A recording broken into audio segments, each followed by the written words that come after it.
What implodes people that they have the talent? Maybe they even have the it factor and they don't make it. There's a thing. There's three real pillars. Do you actually have the talent? Are you a star? A star is going to make it by hook or crook. If they have to sell their last dirty pair of underwear, they're going to make it. They're getting it no matter what, no matter how.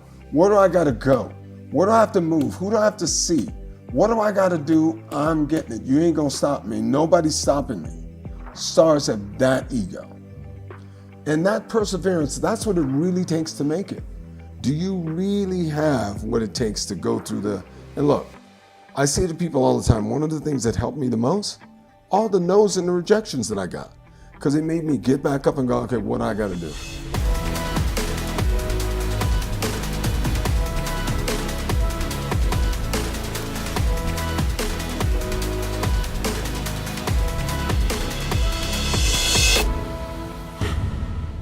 Hey everyone, thanks for watching this episode, sponsored by our friends at NordVPN. Hey everybody, welcome to Impact Theory. Today's guest is one of the most accomplished music industry professionals in history. He has produced for, worked with, and/or helped shape the music and careers of some of the most legendary figures in the business, including Michael Jackson, Whitney Houston, Mariah Carey, Aretha Franklin, Alicia Keys, Elton John, Bruce Springsteen, Madonna, and countless others. He's also an extraordinarily accomplished musician who's played with such worldwide phenomenons as Journey, Herbie Hancock, and the era-defining icon Bob Dylan.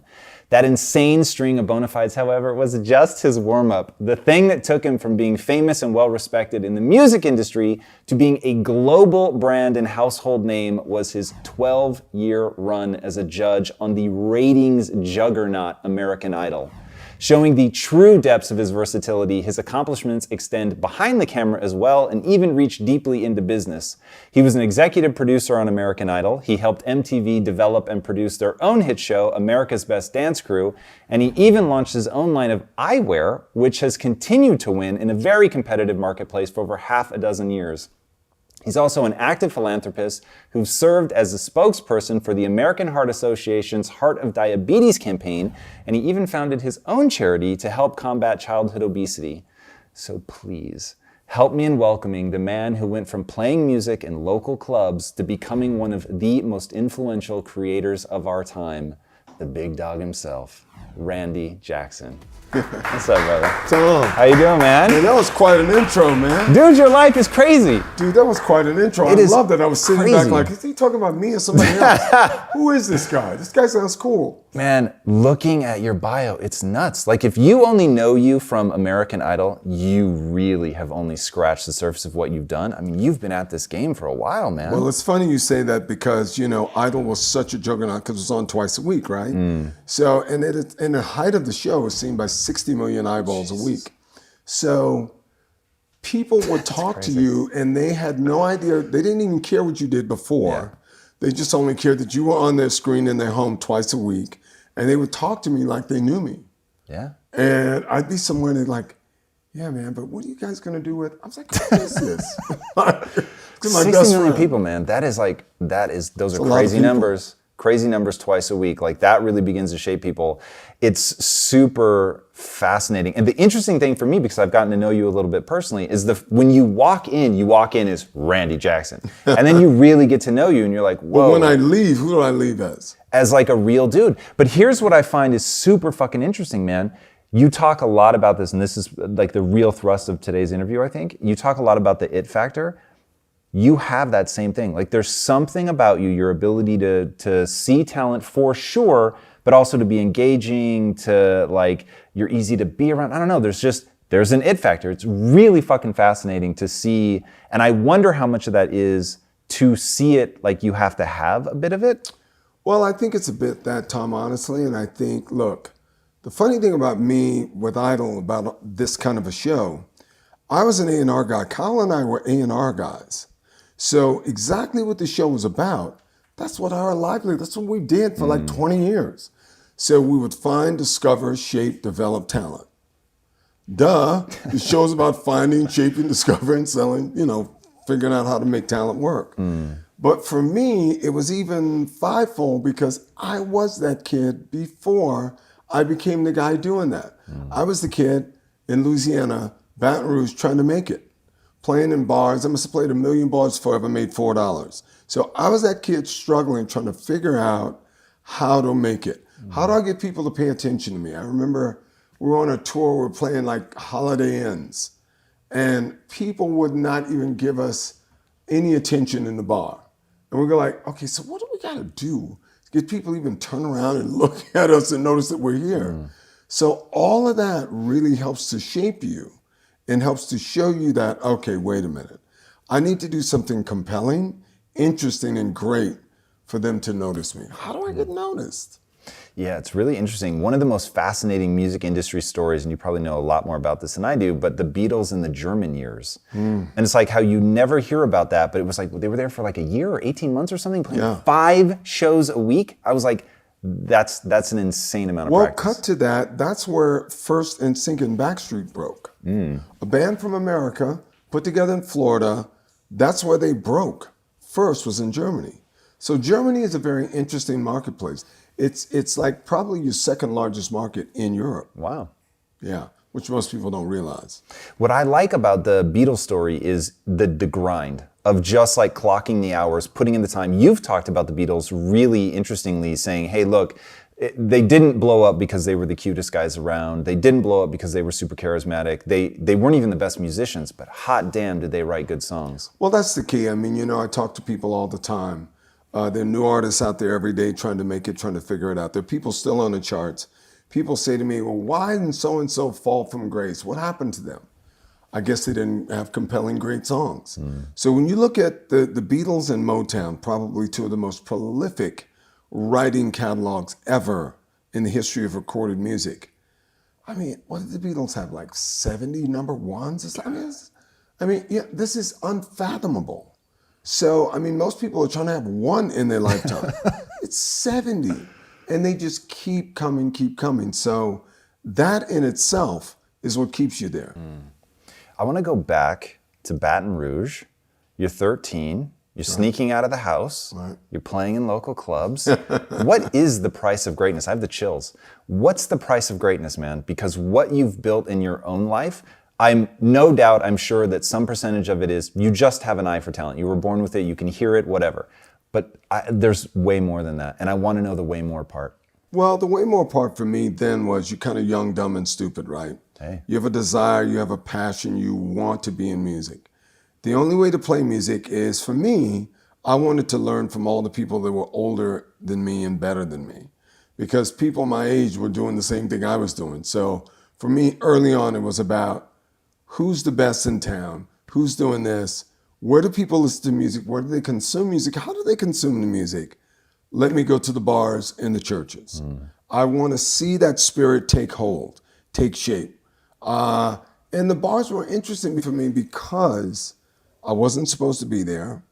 It's where all the older people played, and these people would, the eagle flies on Friday, they get their check, and they got the money, and so they live in high that Friday night. Buying drinks, partying, my God. So what was that about? So as a kid, being able to have that advantage, and the hood is very creative. So growing up in the hood is very creative. Playing bars in the hood is very creative. I mean, it's probably not that many cops checking in on the bar in the hood to see how old are the people in here, you know what I mean? So it was just, and I didn't really know any better. I thought probably every kid did that. But the fact that I was chosen to play with the adults in the bar, I was like, wow, this is so cool. How much were you practicing at the time? I was practicing a lot, at least a couple hours a day, but I was playing sports. I was in bands in school. I was playing in a church band. I mean, I was doing everything I could. I was trying to immerse myself in it. You were once asked, what's the secret to success? How do you end up doing this? And you said that people had to learn everything they could. They had to show up at the right time, knowing the right things, and they had to persevere and stay humble. Why is that the magic cocktail? Because you're going to learn everything you can, even stuff you don't think you need. The average kid that goes to college is saying to me, my own kids would say to me, Dad, why am I learning this? I don't need this. A kid just said to me recently, I'm going to Berklee School of Music, but I want to be in a Stones band. The Stones like 4 chords, man. They're like a bluesy rock band. Why am I in Berklee? I said, listen, you never know when you're going to need that because you're now getting high-level information. So maybe you can't repeat the Stones because nothing repeats. But maybe with all the learning and all the knowledge you're going to get, you can become a new version of the Stones. So now you've built your own brand. So this is how you become unique and different. But you need that information sometimes because you never know where an idea is going to come from. So a carpenter doesn't come to the house with just one nail and one hammer. They come with a bunch of tools. So when you learn all of these tools, you bring these tools with you and you say, for this job, you know what I'm going to need? I may need a saw. I know I'm a carpenter, but yeah, you know.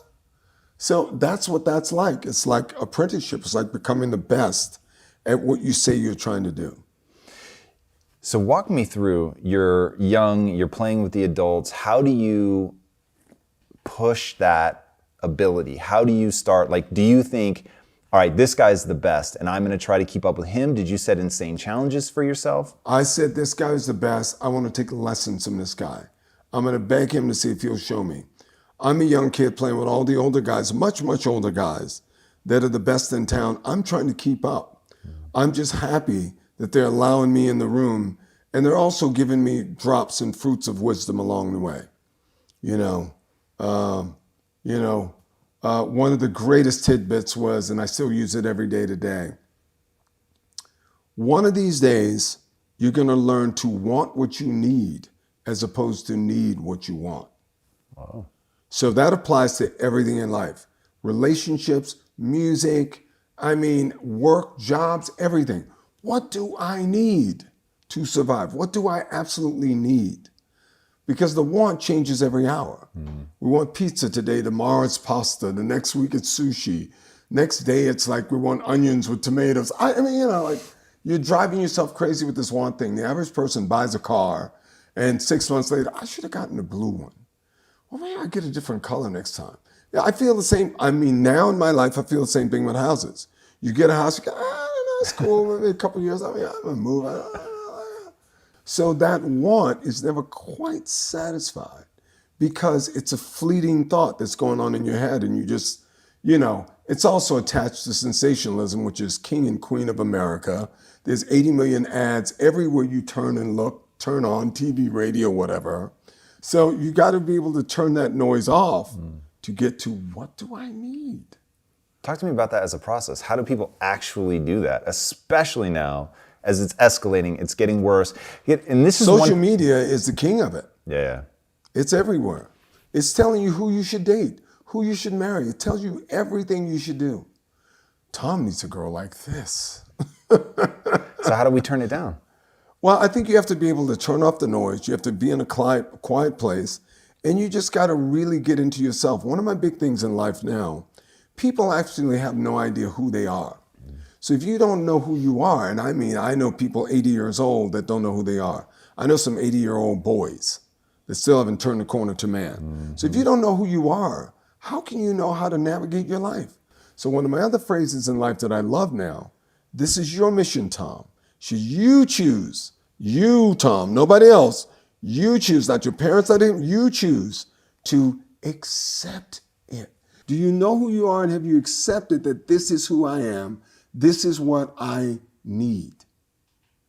Most people don't even think about that. I see people getting married early and doing all this stuff, and I see the relationships don't work. I see the music thing doesn't work because they have no idea what they should be doing. People would come into Idol auditions and they would rattle off, well, I do kind of blues, opera, gospel, country with a little bluegrass, but R&B. Wow. We go, wow. Okay, great. Sing for us. We go, of course. Right? You're not building a brand. So how do I find what my brand is and how do I go about marketing? Because so what, as an A&R person or as a producer, the great ones do, they'll meet you, Tom, and they'll go, Tom tells me he wants to sing R&B. But you know what Tom does best? Tom's a polka singer. So I'm going to produce some polka on Tom. Like magic, it happens. Because you have to put the best foot forward. You have to find out what you do best, because everyone thinks they do everything great. Well, I could do this, I could do that, I could do anything. And then you get the whole parental thing with most kids. You can be anything you want to be. No, you can't. I want to be Bill Gates. I'm not. I don't think I ever will be. I want to be him though, bad. That's so interesting. Go deeper in that. So what do you tell your kids? Like, legitimate, Dad, can I be anything I want? Find out what you're passionate about and live it like there's no tomorrow. Learn everything you can about study. I don't care what it is. I don't care what you want to do, but do the hell out of that. What is doing the hell out of it? Like, and this is learning everything you can, going to conferences, listening to people, immersing yourself in, I want to be a nutritionist. Immersing yourself in nutrition. Go all the way in. Yeah, that to me is when I look at your life and I think back to the kid who's on the stoop in Baton Rouge, listening to people play, drinking it in, finding the people that are good, taking the lessons. Your whole thing about humility and ego being the big problem that really fucks people up. It's really interesting, and it begins to put in my head this image of you as this person who, one, has the clarity, you know what you want. Two, you have the drive to actually learn the things that you want to learn. And then three, consistency, man. And Tom, I didn't always know. I mean, I was a young, dumb, stupid kid, but I had a passion and a desire, but I made a promise to myself, I'm going to find out. And smart people do something very interesting in life. If you don't know, ask someone that knows. Don't just ask somebody else that probably doesn't know that your age and whatever. Ask somebody who knows. Find somebody successful and say, how did you do it? Really listen to them and take that in, because they're where you want to be. So playing with the older guys, they were where I wanted to be. So I was aspiring, looking to them. It's like, what's the Maya Angelou quote? Be the change you seek. I want change. Yeah, well, I don't want to change. Wait a minute. What are we doing? So you can talk yourself and tell yourself a bunch of things. That's why the Kendrick thing was so poignant, to sit down and be humble. The record was so amazing. It's a great record. He's an unbelievable talent. But just him saying that to a woke community in the hood and elsewhere and further out was just amazing. You know what I mean? I think all the knowledge is out there for people to grasp and get. I don't think they go and get it. I think their ego catches up with them. They wake up and tell themselves, I'm incredible. Are you really? Compared to what? And most people are afraid of reality. And most people, I feel, live in this movable reality. Well, I'm standing over here. This is real over here. No. What was real there is same here, same there, same there. Are you that good? Are you as good as you think you are? So one of the things about music and about the entertainment business that I talk to people about is that you're in a competition, whether you believe it or like it or not. And the competition is what's going to make you greater. What I love about big cities, LA and New York specifically, right? Guess what? All the leaders are here. Around the corner from here, Max Martin, every producer, writer, Hit Boy, Mustard, everybody's here trying to write it. I'm right around the corner from the heat. Whoa. It's going to force me to really try and get it together and stay on it. If I go to the small pond, it's not going to push me. I'm going to be big in the small pond, but it won't mean anything. I'm not in the soup. So I would say to people that when these shows, when Idol, The Voice, any of these shows, you've just got a ticket into the brass circle. Guess what, Kelly Clarkson? You love Mariah Whitney? You just got into the circle. Battle them out. Here we go. May the best one with the best song win. That's, my friend, how you achieve greatness. You don't achieve greatness by saying, I'm out here on this island by myself and I'm great. And everybody's telling you, oh, you're great. Are you really? Compared to what? When you came up with your Quest bars, was it good compared to what? You know what I'm saying? Was it, because you had to sit there on the shelf with all the other bars. So may the best one win. And whether people think they're in a competition or not, they are. So that alone is to drive you like mad. I want to be the best. I don't want to just be in the game. I want to be the best. Get all the lessons. I mean, I don't understand. For me, I didn't know any other way. So I guess I was kind of born with that sort of, thing in my system, in my get up. I got to strive for the top. Yeah, I got to strive for the top. What am I doing? Why am I in this if I just want to be in the game? What implodes people that they have the talent? Maybe they even have the it factor and they don't make it. There's a thing. There's three real pillars. Do you actually have the talent? Are you a star? And do you actually have the perseverance? Everyone needs the song. Whether you write it or somebody else writes it, doesn't matter. Are you a star? A star, there's no stopping them. A star is going to make it by hook or crook. If they have to sell their last dirty pair of underwear, they're going to make it. They're getting it no matter what, no matter how. Where do I got to go? Where do I have to move? Who do I have to see? What do I got to do? I'm getting it. You ain't going to stop me. Nobody's stopping me. Stars have that ego. And that perseverance, that's what it really takes to make it. Do you really have what it takes to go through and look, I say to people all the time, one of the things that helped me the most, all the no's and the rejections that I got, because it made me get back up and go, okay, what do I got to do? I got to play better. I got to figure out what are these notes? What are so-and-so doing? Who do they love? Why are they loving them? When I decided I wanted to be a producer, I was working with a guy who became a mentor of mine, the late great Tom Dowd, who was part of the Atlantic Years that had done all the Ray Charles records, all the Aretha records, all of the Rod Stewart records. This guy was a genius. So he said to me, so you're a musician guy, you went to music school, graduated, what? And I just played a session for him with a band called Taxi from England. And I was doing a session up in the Bay Area where I was living. He says, yeah, you music school kid, man. You play great, man. You're amazing. So what do you want to do? You just want to keep doing sessions? You want to go on the road? What do you want to do? He says, I said, man, I'd love to be a producer, man. I've been writing something. I really want to be a producer. He says, okay. I said, well, look, man, listen, I admire you. All the records. Maggie May, Rod Stewart. Until you come back to me, Aretha. Oh my God, this guy with Armored Erdogan, these guys, oh my God, right? All the Ray Charles. These guys are like legendary, right? I said, well, what's one thing you can give me right away that you think will help me? He thinks about it for a second. He says, you know what? Pick up the Billboard magazine. I pick it up. It's a musician kid, right? Music school grad, yeah. Look at the top 10. Look at the top 30. Anything in there you like that you think is great? I say, yeah, this stuff is cool, but it's not really, it's all right, it's cool, but I'm not really, crazy about much of it. He says, that's what I thought you would say. See, the first rule for you, look at the top 20 or 30 or 10. Figure out why those songs are working with the public.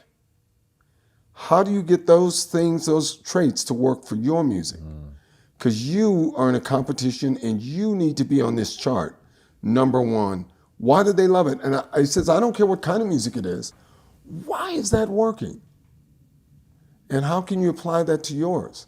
Because yours is not working yet. So how are you going to get there? Dude, I love that so much. And I said to myself, I left there and I was like, you know what? He's absolutely correct. It's not whether I like it or not. People are buying it. People say to me all the time, I was listening to a bunch of music stores and somebody said to me, yeah, I don't like that new Katy Perry song. I don't like that other song. I don't like it. So why don't you like it? I don't know, I just don't like it. Well, okay, cool. So I immediately discount them because they don't even know what they're doing or what's going on. But they have a valid opinion, but you need it to resonate with people that are gonna download it or stream it. Who am I to say that the public's wrong? You have to tell the story about playing with Journey on stage for the first time, or at least the first time in front of the huge fucking crowd. We were at Calaveras County Fairgrounds, and it was the first big gig. We landed by chopper. This is like, it's like a dream come true, right? I think there were 75,000 people. Whoa. And there were a bunch of other bands on the show, Foreigner, Loverboy. I mean, all these great, amazing bands that I grew up loving. And man, it was like the ultimate dream. I remember, I still get chills thinking about it. The last song in the set was Faithfully. I remember standing on stage playing and thinking to myself, this is what it's really about. Because 75,000 people were singing every word to that song. You hold the mic out, highway run. They were all singing all the lyrics. And I was standing there and there were tears. I get choked up still thinking about it now. Tears running down my face because I'm thinking, this is it. It's not money. It's not fame. It's the true connection with the human spirit. This is what it's all about. Whoa, music to soothe the savage in us. This takes you back to the beginning of time, the beginning of music. This is it. People loved it so much that they learned every word and every melody. Now you've made it. Forget the money, the private, forget whatever. Now, finally have true connection. 75,000 people, bro. And the audience is singing every lyric. That's the real, true connection for an artist. That is really it. The money, all that goes and comes, all this kind of stuff, the houses, all that stuff is cool. But that real connection, because somebody loved your stuff so much, they're living on every word. Wow. You could stand on stage and they're singing it to you. You don't even need to sing. You go like, God, thank you, Jesus, this is it. This is the holy Mecca. I mean, you literally just explained why I do what I do. Like the ability to connect, like you said, to connect with the human spirit, to tap into something. That story is why I love you so much. Like your approach about get fucking good, learn everything you can. And the public doesn't lie, I think is a direct quote from you. And I thought that's so interesting. And when you think about this notion of the public doesn't lie and like, what's the organizing factor? I want to be famous, I think, and like I'm some upstart musician. I think I have it and I'm chasing something. And your whole message is your job is to get so good that you can create something so beautiful that it connects with that many people at such a deep level that it starts to become a part of the fabric of who they are. And that's like, God, man, we all have those songs that are like, they're a part of us. Great music is timeless. The Beatles, timeless. Motown, timeless. Journey, timeless. Zeppelin, timeless. It's music from 50 years ago. It still sounds fresh and new today. The other thing that what happens that I think prepares you when you learn everything you can, Tom, you're able to start to concoct your own brand. Nobody wants another one of anything else. Who are you? What are you giving me that I don't get from somewhere else? So I say to every artist, people say, well, how do you decide to manage people? What do you do? See, I meet artists and I go, why do I care? Why will anyone care about you? I'm great. Oh, okay. I can dance. Oh, okay. I'm beautiful. Oh, there's none of that in the planet. Oh, okay, great. That's not going to do it. What are you giving me that nobody else has given me? What's special about you? We each have something. Spiritually, God has given us all something to get through this life differently from the other that's better than the other. It's up to you to find it. How? Exactly. You got to do a lot of self-exploration. You got to do a lot of digging, soul searching to try and find it. And I think you have to do a lot of listening and being able to turn the noise down. social media and otherwise, all of the sensationalism that it just begets America, turn it off. Just try and dig deep and find out what makes you special. Also, what makes you happy? Maybe start there. What kind of song when you sing that you go, I would say to singers this trick. You got one song left to sing, what would you sing? One for the rest of your life. What is that song that rocks you at your core? If you don't know what that is, you don't know who you are. So what are we talking about? We're just wasting time. Because until you know who you are, we should not move forward. So remember, I got to learn to want what I need as opposed to need what I want. What do I need? I don't know if I don't know who I am. I don't even know what I like if I don't know who I am. You can tell yourself, I like this, I like that. Oh, I like 20 things. Yeah. There's one thing in there that you cannot live without. What is that? What I like about your advice is that it applies to anything. Because everything in life is relative. It's life. Yeah, when I think about, even like as I was describing having that connection and getting so good at something that you can really have a deep connection, I thought there is a correlate to this in accounting, where it's like and I love that Seth Godin calls what he calls linchpins, somebody who's just so extraordinary at their job. He said, I think of them as artists. Right. And I'm like, yes. Like when you tell people that they need to learn everything they can, and I just want to be, the next Zeppelin or whatever, the Stones, and so do I really need to learn more than these 4 chords? Yes, motherfucker, because if you want to discover who you are, you've got to have access to everything so that your creation isn't limited by your ability to articulate. That's why people usually write the same song over and over. They don't know anything else. Yeah, I think the notion of all of this is born out of knowing what you want, knowing who you are, and then, most importantly, building the skills to be able to get that out. Knowing what you need and knowing who you are.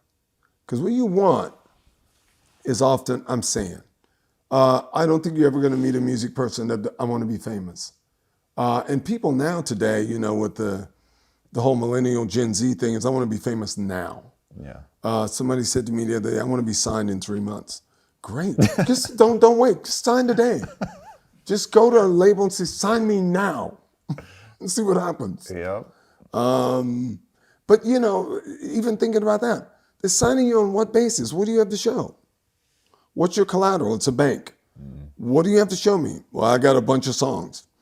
I was doing people walk in my office, I got 10,000 songs. I go, great. I got 10 billion songs. You haven't heard any of them? They're all crap. And we all write crap. We write good stuff, we write crap stuff. We're all a work in progress. I mean, if I'd have had these songs and all of them would have been hits, we probably wouldn't be sitting in this office. So it's and it's also getting honest and real with yourself, digging deep. How good am I really? Let me look in the mirror. I know I'm hot, but am I really that cute? I'm just really being honest with yourself. But the stars, my friend, they are the equalizers. So when I was doing A&R, I only looked for stars. Today, people say, well, why is rock music not prevalent and why is R&B not prevalent? There are no stars. The stars today are in hip hop because these are guys that give 0 fucks. Kanye doesn't care what anyone thinks but Kanye. That's the mark of a star. Do you think Mick Jagger cared what people were saying about him? Hell no, this is what I'm doing. You think Bowie cared? No, you think Prince cared? Oh my God, I'm gonna wear this G-string with these high-heel boots with the fishnets and this cross and I'm gonna rock it hard. Yeah. I know what they must be saying. I don't care. You had a really awesome quote. You were talking about these people that want to be stars, but they don't even love themselves. And you were like, Meghan Trainor, Adele, Ruben Studdard, people that the outside world was like, you're too big for this. Like, no way. Kyle and I would say to people that would come in on Idol, and somebody would go like, well, I don't know, I really got to lose weight. No. Don't let that become you. Don't let that shackle you in a weird place. A star is not about the weight. Meatloaf was heavy. It was a star. You see what I'm saying? So it's it's less about how you look. And it's, what do they say? That's that chutzpah. It's that je ne sais quoi. It's that special something sauce that you got. Yeah. Hey, man, we know people that can sell sand to the beach. That's a star. Beach already got enough sand. I got some more sand. It's blue. Well, we don't have blue. Let me take some. Yeah, these are the stars. Because as an artist, what you're out there doing is selling your wares, aren't you? So people think I'm on Instagram and I've taken everything off. I mean, I used to be on too. I had 100 million followers because I was just posing in my Speedo. And guys, these are Speedos that Tom made for me. Tom, before anything else, was a Speedo maker. The best of the best. Loud orange and electric green. But no, I mean, listen, that'll only get you so far. That'll get you people wanting your body. This does nothing for your talent. Doesn't mean anything, doesn't translate into sales or anything else. Just translate into people wanting you. Get your clothes off. Yay, I got 10 million followers. Yay. What are you going to do with that? Give people the breakdown between a pop star and like just raw, unadulterated star performer. The best star in the world is the star that has commerce. That's what I like. Meaning that you're a star, you give zero fucks. You do what you beat by your own drum. You look to be unique. You don't care what people are thinking. And you strive to be the best. And you persevere. You never give up. That's a real star. And if that star is commerce, then it's all the better. So when you look at the legendary people of our time, the Marleys, the Jacksons, the Princes, the Bowies, the Jaggers, the Steven Tylers, the Axl Roses, I mean, just Zeppelin, Hendrix, just go down. I mean, there's trillions of them. The Beatles, Motown, James Brown, just keep going. Whatever, the Eagles, just whatever. These are these artists that also have commerce. Now, there are a lot of pop stars around today, and there always has been since the beginning of time.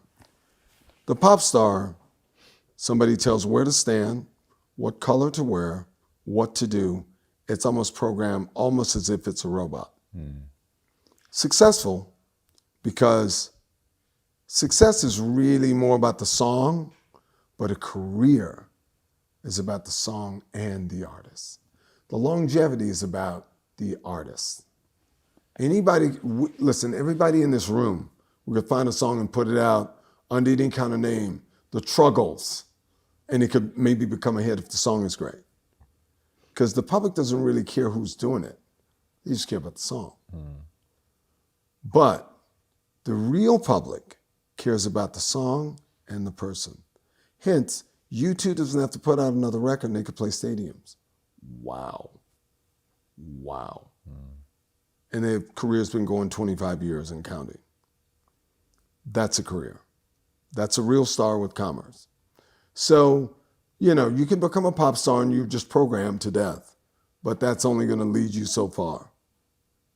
Yeah, one thing I heard you say one time, and I thought it was so on the money, and it was so revealing, and it was one of those, I'd never thought of it before. And then as soon as you said it, I was like, oh my God, is that the star is somebody who can reveal the depths of their emotions. Like, they're not the robot. They're almost peeling themselves bare before you in their performance. And so there's that connection that you talked about earlier. As a singer, as a musician on a stage, you could be wearing 18 bear rugs, you're nude.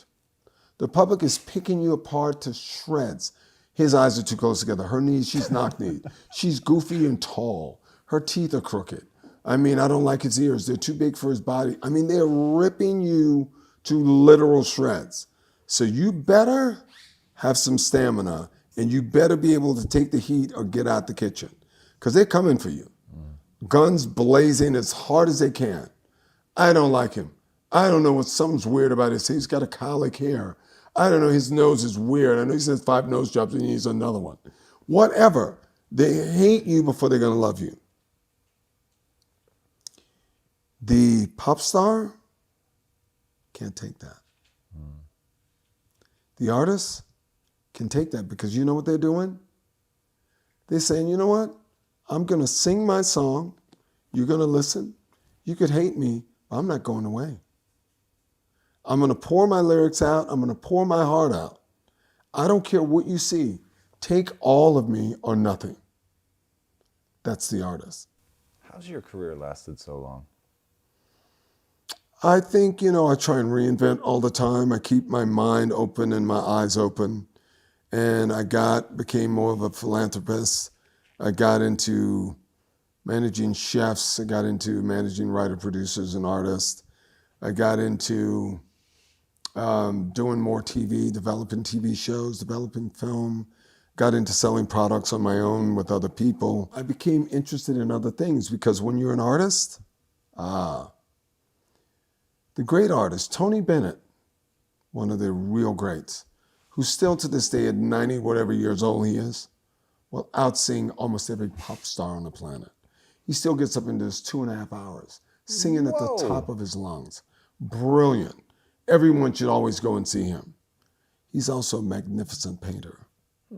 So when you're an artist, art is not limited to one thing usually. That may be the thing you're best at, but there's other interests, So I think it's about furthering that, and I grew up really loving evolution of the man. What do you mean? I did that. Now I'm going to be like Tom. Tom, what do you want to do next? Did that, conquered that, did what I wanted to do, and what's my next challenge? How do you stay hungry enough to pursue that? Something new is so difficult. It's always difficult, but that's what drives you, right? That's what drives me. I love building. So if you were going to ask me what my real sort of secret passion is, building is the core of it. Yeah. But if I were going to answer a question around drive, I'd probably give you a different answer. What would you say? In truth, I have built a value system, and part of that value system is impact. So I have decided that it is important to have positive impact in the world. And I've built that up with such importance and fervor in my mind that when we exited Quest, my wife and I, we just never needed to work again. Absurdly, right? Buy an island, like that kind of never need to work again. And that wasn't like even a real consideration. It was, what do I know about myself? You talk about know thyself. I know for me, whether this is good or bad is somewhat irrelevant. It is critical to me to matter. I don't need to be famous. I don't need to be visible. I need to be doing something that matters. That is so crushingly important to me that it borders on pathological. Well, I think that's the same thing for all of us, right? And for me also, it's also paying it forward. It's seeing the diamond in the rough and going, nobody's seeing it. That could be amazing. But that's what I say to every artist. Are you willing to listen, or do you know everything already? If you know everything already, good luck. Hopefully you have a good life. If you're willing to listen and do the work, possibly I can help you.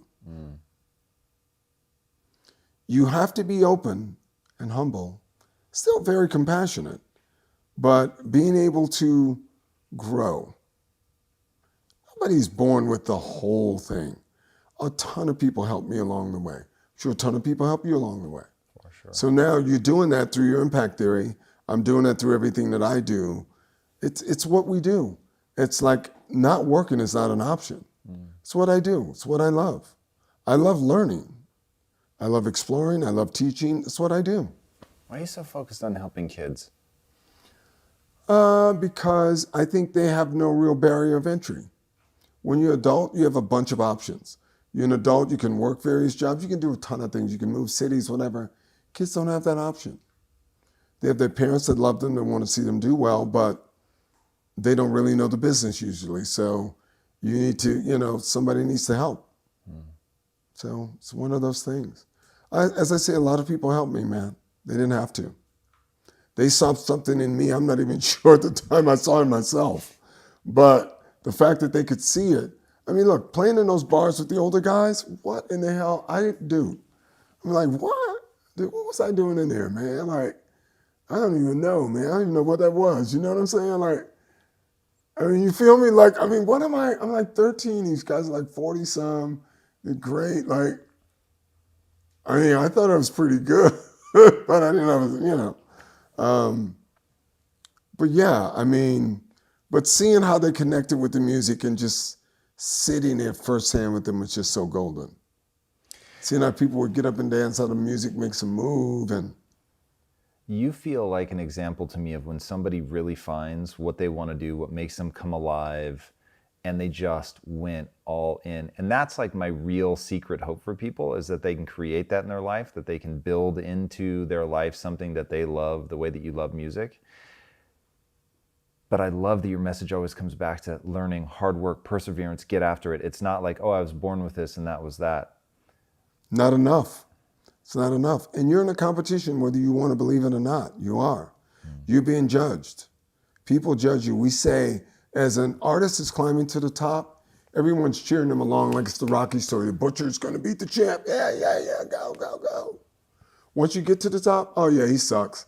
I'm over him, you know what I mean? That's when you know you've made it. Yeah, they've fallen off, dude. They're not even with it anymore, man. You know. Yes. It's kind of funny. I have to ask, what's the one song, if you could only ever play one song again, what would it be? For me? Yeah. What's the one song?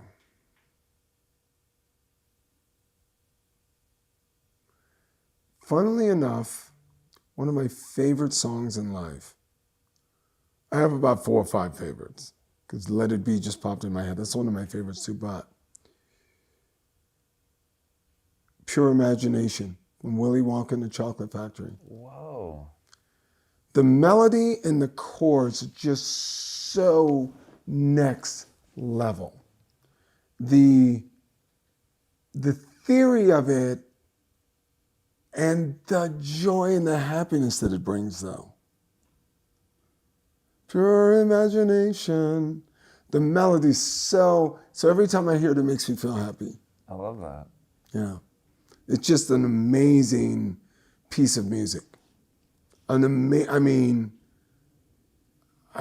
You'd have to, those guys are so accomplished to even write that and make it work. It's just, beautiful, just gorgeous. Your world is beyond interesting to me. Tell these people where they can dive into your world. Where's the best place to follow you? To dive into my world, you can connect with me on my socials. And everywhere you see me, I'm there everywhere. I try and fly under the radar a lot lately, but Tom's making me come back out. Watch Impact Theory and you can find me. That's good advice. All right. What is the impact that you want to have on the world? I want to help be the change. I want to help push people to their greater, highest good. I respect it. Randy Jackson, thank you so much. Thank you, brother. Man. That was absolutely Tom, thank incredible. you, brother. Guys, do yourselves a favor. Dive into his world. See the way that he responds to music, the way that it moves him, the way that it is him. You want to build something like that into your life. It will change you forever. Go hard, y'all. Go hard or go home. If you haven't already, be sure to subscribe. And until next time, my friends, be legendary. Take care. Randy, you motherfucker, that was awesome. Dude. Thank you so much for that. Saying. Hey everyone, I hope you enjoyed that episode sponsored by our friends at NordVPN.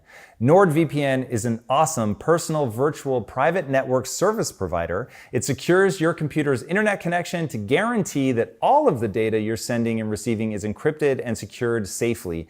You guys know that data protection may get overlooked in the day of running a business and hustling, but it is so important, especially as our data consumption rises on the daily. NordVPN has desktop applications for Windows, Mac OS, and Linux, mobile apps for Android and iOS, as well as an application for Android TV. And even better, NordVPN was selected as the best VPN in Best VPN Awards for 2018 by one of the most trusted experts, VPN Mentor. So we have a special offer for you today. Get 75% off a 3-year plan and an extra month for completely free. Just go to nordvpn.com/Impact Theory or click on the description below and use the discount code Impact Theory. Guys, give this one a try. Keep your data secure. It is so important. As somebody who's had people try to hack me like 1,000 times, dealing with that stuff is a pain in the behind. All right, guys, enjoy and be legendary.